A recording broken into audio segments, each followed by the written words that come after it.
Okay. Hello, Aimee. How are Hi. you? I'm good. How are you, Miss Erin? I am good. It's so good to see your face and to virtually see everyone on our social media channels, even though this is recorded.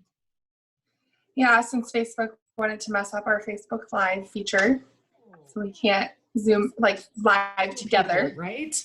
But I've Yeah. always wanted to be able to say, and by the power and magic of television, here's what I cooked. So I feel like this is my opportunity. I made. Yeah. Right, so Yeah. So let's do quick introductions because I'm sure we have people who don't know who we are. I'll let you go first. okay. So I'm Amy. I am a survivor of domestic violence. This July is 9 years since I ended things with my abuser for good. And I now I have volunteered with a nonprofit for domestic violence in the past called Break the Silence Against Domestic Violence. I have stepped down from that, but I still follow them. They're a great organization to work with and reach out to if you need help. And then also I've spoken for the South Carolina Attorney General at a press conference on behalf of Hope Horizons, done some news interviews. I live over in Georgia, so done a lot of news interviews with our local news stations and all of that, just trying to get the information out there and raise awareness for domestic violence and let people know that they're not alone. A wonderful spokesperson for all of these issues. And I've also received counseling services from Hopeful Horizons. They're not allowed to tell you that, but I can. So they're awesome. Their counselors are amazing, and so is Erin. Everybody there is awesome. So definitely, if you need help, reach out to them. All right, I'm Erin. I am the Chief Development Officer with Hopeful Horizons, and one of the favorite parts of my job is being Aimee's sidekick. So we're gonna catch up here a little bit, and then we're gonna talk about, I guess, the fears that we have during the pandemic about abusers having more access to folks, what services are available, other resources, all the things. And then, yeah, that's what we're doing. So, Aimee, you are at home with kids. Yeah, it's great. Yes, I am home with my 7-year-old first grader and my about to be 5. I can't believe he will be 5 in less than a month, or in about a month now. About to be kindergartner. He's pre-K, and we are doing homeschool. And now I was laid off from my job March 18th, and they just hired me back in a different capacity to work from home part-time. So I'm thankful for that, because home, unfortunately, not everybody's unemployment is coming through like it was supposed to, me being one of them. So that's been a challenge, but we're doing the best we can with it. And not the healthiest tool, but wine is awesome. Helps you relax at the end of the day if you need it. But Right. Yeah, so we're making it through. Today was my first full day like working from home and having the kids here, and That's a lot. not as bad as it could have been, but tomorrow's a new day. So it feels like Groundhog Day, right? I mean, every day is kind of the same. When you text me earlier and you're like, what time? And I was like, oh, I forgot it was Wednesday. Right? But I very much feel like when I wake up when I go to sleep at night, I'm thinking, okay, tomorrow's a new day. We start all over. And then in the morning, I'm like, okay, start all over. So I just have to keep starting over. Yeah. One thing I've noticed that has helped me is I've started trying to make a list of things I want to get done. I am not Pinterest mom as much as I would love to be. And so I'm not making gourmet meals. My house is not beautifully organized by now. I'm doing better, and my yard looks great. But the reason my yard looks great is because I want to be able to kick my kids outside so they would get out of my hair for a little while and they had a good place to play. So, we can't judge ourselves by what everybody else is doing on social media. I think that's one thing to be really, really cognizant of is what you see on social media is not the full picture of everybody's life. I'm so glad you said that, because I think that there's all this pressure being put on moms in particular, that now's the time to learn a new skill or take up a hobby, and I'm thinking, teach your child Mandarin, right? And yeah, and for me, I don't have kids in the house and I'm working, so it's like I still have a work schedule. And for my friends with kids, like, I think everyone's doing as much as they possibly can, and we need to all be okay with that. And even if you're not doing as much as you possibly can, even if you're not doing anything, that's That okay is okay. too. All you're doing is surviving. Yes. That's okay too, because we're in unprecedented times. This is not anything that any of us are used to, especially, I know for myself, it's hard. I have PTSD, I have ADHD, and a big part of those is executive function, and it affects your executive function and it makes it harder. I know what I need to do. I know that I need to get all that laundry done and put away, but having impaired executive function makes it a lot harder to do that and to get over that hump mentally to get that kind of stuff done. So you have to just find what works for you, and you can't compare yourself to Susie Smith down the street, because Susie Smith down the street is only showing you what she wants you to see. Things may not be going as perfect as she puts on. And as domestic violence survivors, or currently being in that, we know that we show the world what we want them to see because we're used to doing that. So you just have to remember that you're not always seeing what you want, what they want, what they don't want you to see. They're only showing you Absolutely. what they want. So. Okay, so you hit on a really good point about the PTSD. So you've been through therapy, you know the triggers for yourself, and you know the coping mechanisms. Tell me a little bit more about how this stressful living environment right now impacts the PTSD, and what are you doing?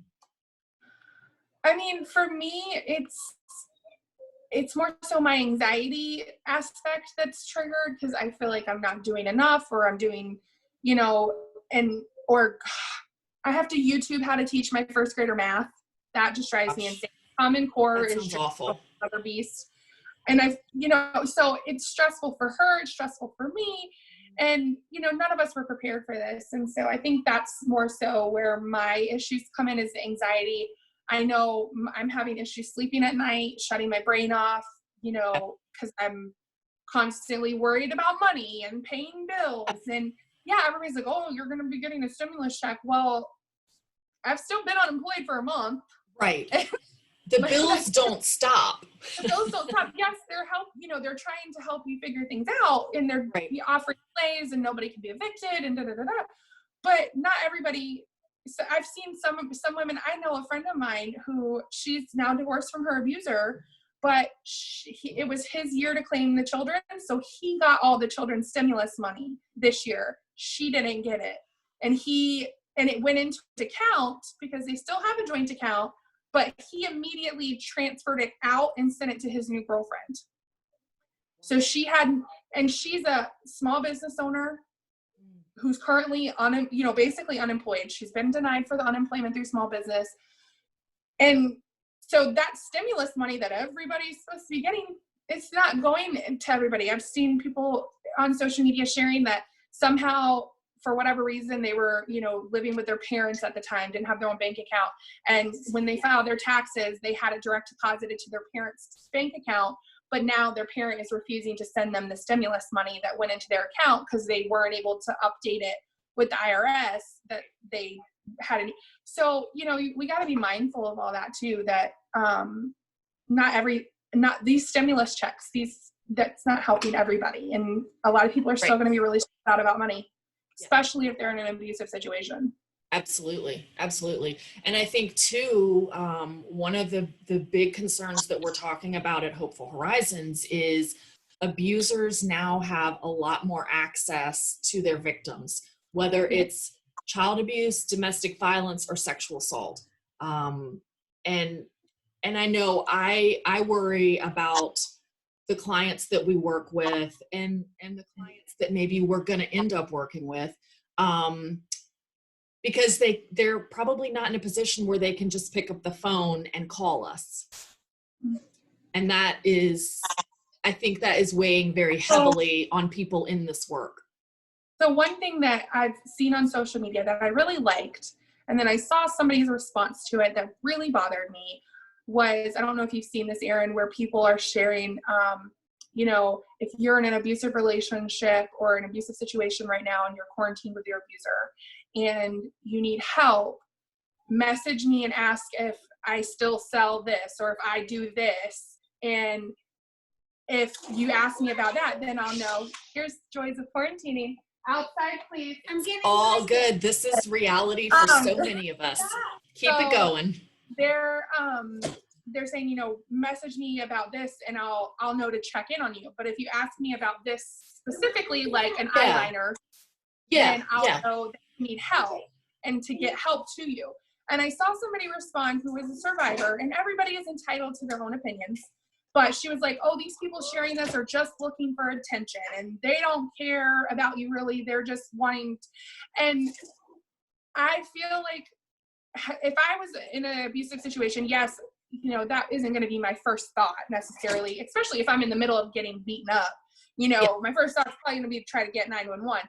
But those situations aren't always, the abusive situations aren't always right that moment, black and white, getting punched.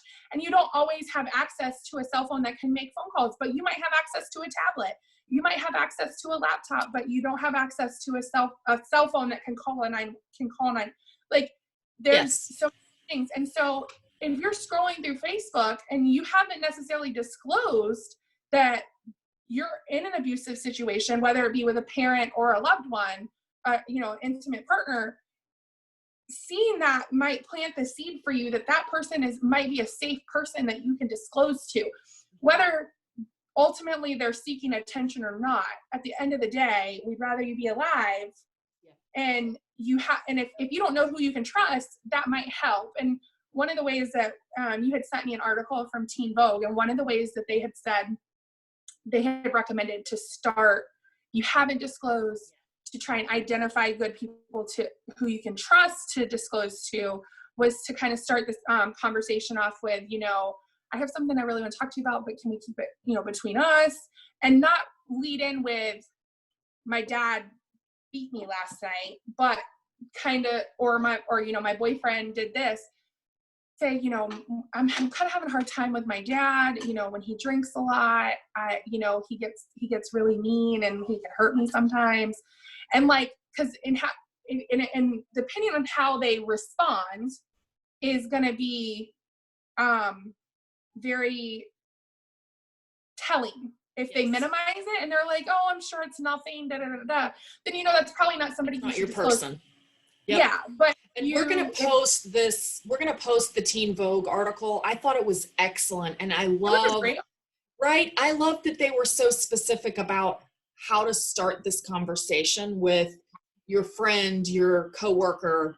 Yeah, and I also made sure to make the point to teens or to young adults who might be living with their parent who's their abuser right now, that it's not necessarily the best idea to disclose to your friend who's your age, because then what is it, you know, a child or a teenager do when you tell them something that's scary and important they need help with? They go to an adult. Well, then that puts them in the position of choosing the adult, and you don't necessarily know you can trust that person. So if you choose the adult, you have more control over who is going to help you and who's going to know that information. So I really like that they made that point, because it's not something you always think about. Right. So that was, I think if you take that suggestion on how to initiate this conversation with like your safe person, along with what you were saying about some of the things you've seen on Facebook, like asking the friend if you can order another lipstick or whatever. If you put that together, like, that's a very powerful tool, that you've identified who this person is and you say, here are going to be my code words, or my safety plan. It is exactly what we talk about all the time. It is a safety plan. And that was one of the made to the naysayer who is like, they just want attention. Like, it plants a seed in a woman's mind. Yes, in an emergency situation, that's not what she's probably going to do. But if she needs somebody to open up to, if she needs somebody to build that rapport with, to hopefully eventually leave or help her leave, that planting a seed and having the faith of a mustard seed. You know, it doesn't take much to get in there and make a big difference. So it's just, and part of safety planning is having code words, having key phrases, that so that if something happens, you say this to somebody and they know that you need help and to get you help. Even if it's just calling your friend and pretending you're ordering a pizza. You know, absolutely. We've seen that in storm with people calling 911 and pretending they're ordering a pizza when they really need help. So, you know, that's part of safety planning is code words and just a way to let people know you need help. So I thought it was a really smart thing to say. We also have a really good blog on our website about safety planning. And so I'll post that with this video as well. Because I think it's my guess is it is difficult to figure out what your safety plan is. That's one of the things our therapists do with clients. Because where do you start? So there's some good details about how to do that. Yeah. And I mean, even just in the Teen Vogue article, it was, you know, identify who you can trust and who you can talk to and disclose to them and, you know, come up with a plan. And then, you know, one of the things was, one of their tips also was to have a plan on how you're going to get there. So how you're going to get to that safe place. Yeah. And so they said, you know, have some spare cash for a taxi or a secret Uber account. And one thing I don't think a lot of people realize is if your friend has an Uber account, they can send an Uber to you. Right. And because I do it all the time. I've done it all the time for work when we've had to bring patients to and from their appointments. We would log into our Uber accounts and we would send it to them and put in the address that they were going to. And then I would just communicate with the driver, hi, this is the person you're picking up, with their name, and then go from there. So there's a way that's a way that you can get a ride without, you know, obviously your friend has to be willing to pay for it because it's linked to their account. But, you know, hopefully in this type of situation, they would be willing to. But that's just something a lot of people don't realize is that you can order Ubers for a friend. And it's a really good point. Send you help. So, and then the other thing was pack a small bag. Doesn't have to be huge. You don't have to pack your whole house.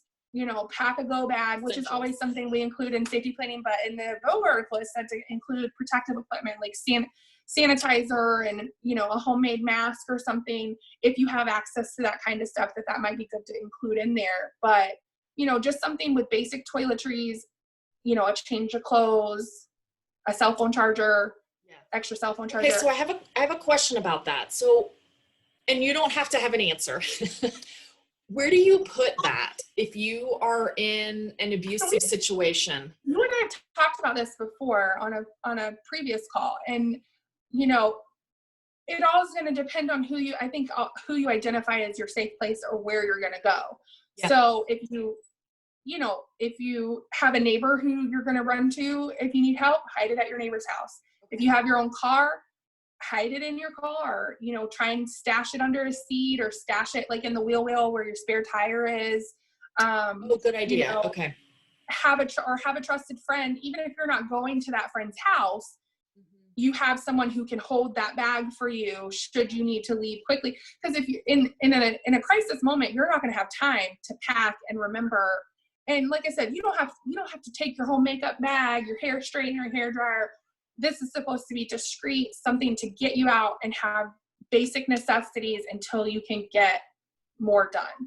So absolutely. That leads me to some of my questions for you is, you know, everything has changed with how shelters are able to deal with things. I know you guys are all working from home as remote as possible. So I know, I've seen that calls have increased for other shelters. Have you guys seen an increase in calls? Yeah, so it's interesting. The first couple of weeks, the calls went down, which we sort of anticipated because there's so much change and trying to figure things out, but we're starting to see that number go back up. But look, I have signs. Oh. So here's our support line. It is 800-868-2632. So that is still operating 24/7. And you can call for services. If you don't know what to do, call. We are there for you. We are here for you. But the rest of our services are being offered remotely. So our therapists are doing intakes by phone and by video call. They are still free and confidential. They're able to do therapy sessions that way. And then we are still doing emergency forensic interviews for victims of child abuse. Okay, that was going to be one of my questions. But And okay. yeah, and for sexual assault victims, normally we go to the hospital and meet the victim and help kind of walk them through the process and sit with them as much as they'd like during the exam and all of that. But we are now doing our piece of that. We are doing it by phone. And then there is a sexual assault nurse examiner who is still available through the 14th Solicitor's Office, 14th Circuit Victim Services Center, who is still available. And so the hospital, if a victim, we encourage victims to still go to the emergency room, and they will be very well taken care of. And we will do all that we can to support them. I'm trying to think what else. Is the shelter still open, or you guys reduced capacity, or? So we made the decision to close the shelter, just like looking at precautions, and it just, communal living is not a great idea right now. And so the families, but we are still taking care of families. So the families who were in the shelter, we have found alternative housing for them that is safe, both safe in terms of their physical safety, but also safe in terms of the pandemic. And then as calls come in, we are able to work with women and their children to either find a place for them locally or help them get to a family member somewhere else that is a safe place to live. That's awesome. We're also doing a ton of case management. So our shelter staff are still in touch with the women at the shelter, and we're providing resources by phone. We've been able to provide some grocery store gift cards and gas cards to women who needed it. So what about, so say a woman has recently left or is in the process of leaving and she needs a TPO. Are you guys still offering assistance with getting restraining orders and, the legal assistance aspect? You are. Yes. Awesome. You might want to move that a little bit more to the center. How's that? There you go. Because it was blocked off on my end. I don't know if they can or not. But yeah. So they are still offering it. Yes. So our legal team is all working remotely, and there's some details on our website, but the courts are definitely operating in a different way. But they are having hearings for emergencies. I had a friend get a teleconference divorce the other day. That's pretty amazing. She was like, her divorce was scheduled for like the week they shut everything down, and she was like, I guess I'm not getting divorced anytime soon. And then they did a teleconference to grant it. So she was really excited about that. I had no idea they could do it like that. So that's really cool. Isn't it amazing what we have learned in the last month? That we can do remotely, that we can do from home, that you don't actually have to be present for. Yeah, it's amazing. It's amazing. And I know that our attorney is working really hard with her team on those kinds of needs. So when folks call into our support line, if they say that they have legal needs, then we can get them to the right person, make all that work. One resource that I want to share, I know we shared Hopeful Horizons, but I'm in Georgia, and we know that I have friends everywhere that will hopefully share this to just help other people. So I wanted to share National Domestic Violence Hotline's number, 1-800-799-7233. Awesome. They're available 24/7, and they can connect you if you're not in the South Carolina area, in the Hilton Head area, and able to utilize Hopeful Horizons. domestic violence hotline. Again, their number is 1-800-799-7233. They can connect you with some basic questions. They can help you find a shelter in your area that might be able to help you at that moment. So that's a great resource to have access to too. Right. So when we post this video, we will post a link and their phone number as well. Okay. Oh, and that reminded me of something I wanted to say, and now I can't remember what it was. Oh, I know what it was.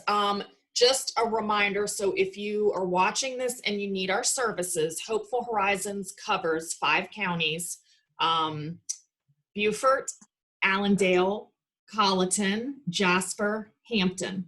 Woohoo! I got all 5. Hampton was hit so hard by those tornadoes, that tornado. Yeah. So Bless definitely a shout out for all of our friends in Hampton County, and I think some Colleton County damage too. I know we've been really concerned about just how hard hit they were, and that you've got folks who have lost their jobs and then they lose a house, and that is incredibly stressful, I'm sure. Exactly. Back to the Vogue article, one thing I wanted to mention and touch on, and I know Erin will back me up in saying this is not something that we would normally recommend. It's not something that we would normally, as practice, anybody would say to a survivor or somebody in a domestic violence situation. But we are in unprecedented times right now, and we're in survival. Right now, we're about survival. So one of the things in the Vogue article that they recommended was to make sure that you're aware of the triggers of your abuser. If you don't have somewhere safe to go at this moment, if you're still developing your safety plan and still developing your escape route, to be cognizant of triggers and signs of impending abuse. So if you know that when they start slamming cabinet doors, it's going to escalate, remove yourself from the situation, don't engage.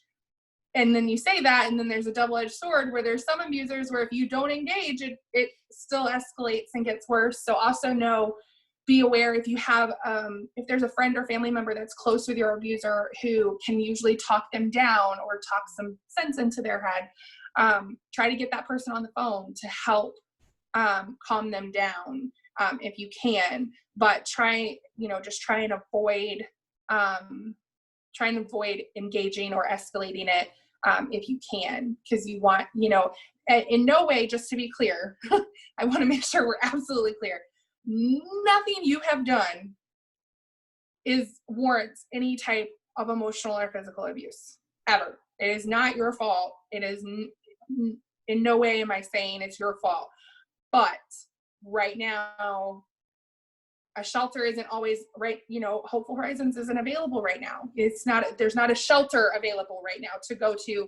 There's more, and a lot of places around the country it's the same situation. And so if you don't have somewhere to go, it's really important to just be cognizant of what the triggers are and ways to de-escalate the situation, because you don't want it to get out of control if you can avoid it. So I hate saying that. It pained me. I know. When I read the article, I had the same thought, wow, this is a really good thought process, and it is really scary to have to say that. But yes, and I think the other concern is, even though all of our services are available, if you can't make a private phone call, that's a stressor. Mm-hmm. And so, yeah, I don't know if you guys have had people reach out to you via social media through Facebook or not, but Facebook does have a messaging feature that's like a secret conversation, and you don't get notifications for it, kind of you have to go look for it to be able to utilize it. So that might be something that people could look into if they can't make a phone call but they need help. Maybe they want to talk to somebody there and set up a time that is safe, that they know their abuser is going to be out of the house for and have a quick phone call. That might be something for them to look into, or for you guys to look into more to kind of figure out how it works. We will absolutely look into that. I know our, typically we don't do any sort of appointment setting or therapy by Facebook Messenger, because we are worried about the victim.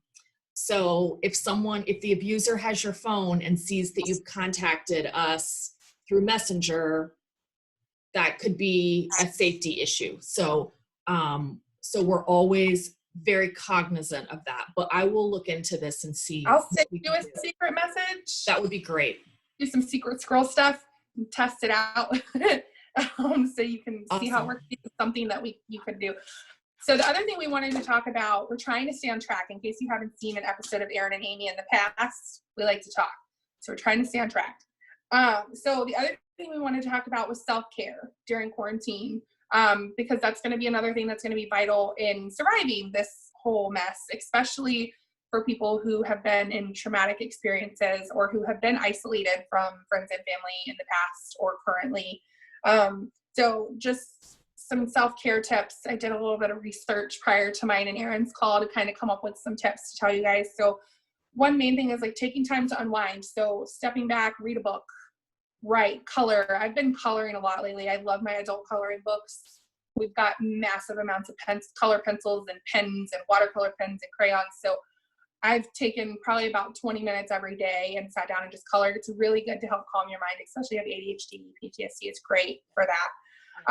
Knitting, painting, yoga, whatever helps center you, whatever helps relax you is a great thing to do. And exercise, if you want to keep the quarantine 15 off, which I'm struggling with because my children need all the snacks in the world.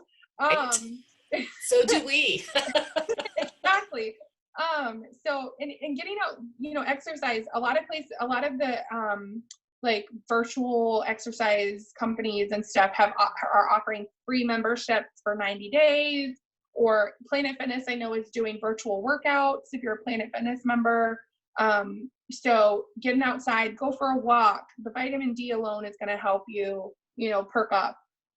If you're like me, I think that the walks are the best thing for me during the day. That if things get stressful or I start to feel like I am just kind of a caged animal, and go for a walk.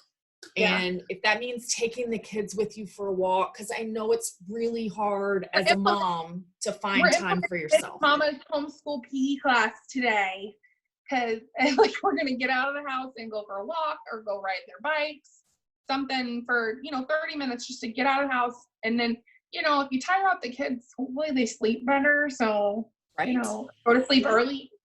Yeah. Yeah. But, so we're going to implement that today, but that's a big one, get moving, because exercising helps release endorphins, which is going to help you have a better outlook, more positive outlook in general. It's one of the main recommendations when you're battling depression is to get moving, because it's going to help you. So that was definitely something. And then also take a break from the news and social media. We know that's one of my favorite things to do. I had actually just reactivated Facebook right before quarantine hit the fan, and I had been off for like 2.5 months, and it was the best 2.5 months of my life. I love not having Facebook, but I also right now need the connection. But even still, turning it, logging out for a couple hours or a day or something, just to, we have the fear of missing out. And so yeah. And I will say, so I typically put my phone away, I don't know, 8 or 9 o'clock at night, but I have started putting it away much earlier, and it has made a big difference. Like not looking at the notifications, just not looking at the news is really helping. Really, really, really helping. It feeds into your anxiety if you're always so. And I think too, so, one of the things that is difficult for me is the information overload. So the first 3 weeks of all of this, every time I sat down to go through email, there were like 10 emails about COVID.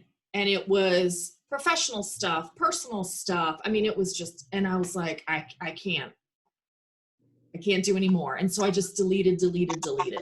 So that's overwhelming. All that information coming at you. And it's changing so much, even from morning to night. Like, right. your recommendation is this, and then it's this. And, you know, everybody has their opinion on everything, and everybody has their opinion on how it should be handled, and who's taking it overboard, and who's not acting enough. And, you know, everybody is an expert at this point on something, even if their expert degree came from google.com. So, you know, it's overload. It's a massive overload of stuff. So it's nice to just step away from it and put the phone down, put the laptop down, go get some vitamin D, go grill, do something, get away. Yeah. So I Engage have another. with children. No, that's like insanity. Right?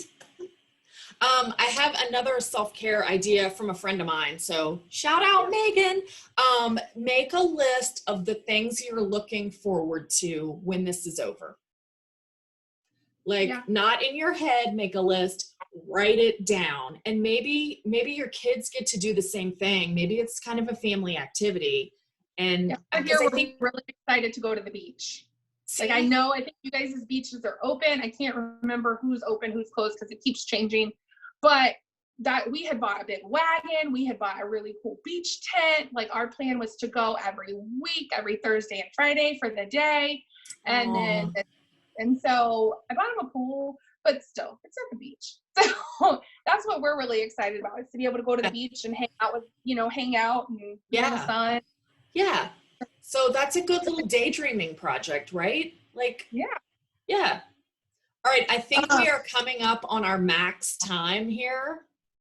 So one last tip, self-care tip that I want to give, because this has helped me, is do your makeup every once in a while. If you are a makeup person, if you're that kind of person who's really struggling because you're not getting your nails done or getting your makeup done or getting your hair done, please, nobody dye your own hair or cut your own hair. Please don't do that. I have seen some really scary videos lately and I'm just like, no. But do the makeup. Do your own mani-pedi. A lot of that stuff you can get online mailed to you or whatever. Experiment with your makeup, play with it. Do something to make yourself feel like yourself, because it's really important to do that. You know, put on the fancy leggings for the day, you know, the dress up. So I put on a dress and real shoes and jewelry today. I put on my eyebrows. But doesn't it make you feel like a real person again? Yeah, well, because when you text me, I was like, no, I still want to do it. I just have to be okay for other people to see me. Right? I want to look like feels good. It does. It feels really good. So it's really important to do that. So, definitely.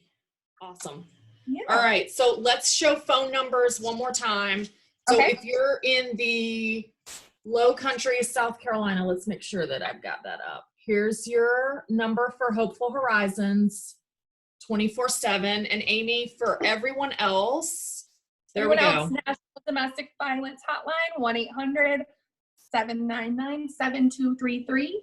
And they can get you in touch with a shelter or other resources in your area. So definitely reach out to that. And as always, if you need something, reach out to me. However, you can get in touch. Everybody can seem to find me on Facebook, even when I don't want them to. So whatever. Right. I will help however I can. And, you know, even if it's just to be a friend. So we've got this. We'll get through this together. Hopefully we will get through it. We've got lots of resources for folks. So stay safe out there. And if you have tips to add, comment when we post this so that we can share it the next time. And if doing this works like this, Aimee, you and I are going to be back on the road show. Yay! All right, everybody stay safe, take care, be well. Good one. Good to see you. Good to see you.